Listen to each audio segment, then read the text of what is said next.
के रहू पतर की डोरी कर रखो जदिया सा बच के रहू पतर की डोरी कर रखो जदिया सा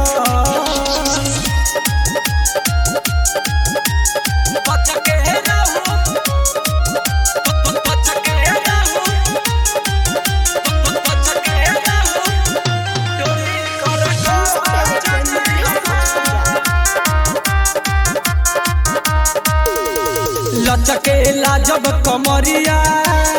लागेला काच कोई नया दा पफेल बाड़ी मोनालिसा हीरोइन लचकेला जब कमरिया लागेला काच कोई नया दा पफेल बाड़ी मोनालिसा हीरोइन छटर पटर जकर भूत छटर पटर जकर भूत चोट दिया बच के रहू पतर की डोरी कर रखो जदिया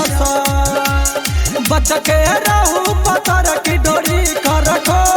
जदिया बच के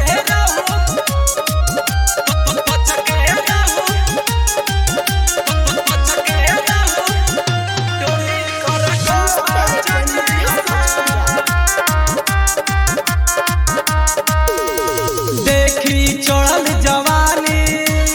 सब कर छूटे पसीना परियन के जैसन बारू सुंदर हसीना देखी चढ़ल जवानी सब कर छूटे पसीना परियन के जैसन बारू सुंदर हसीना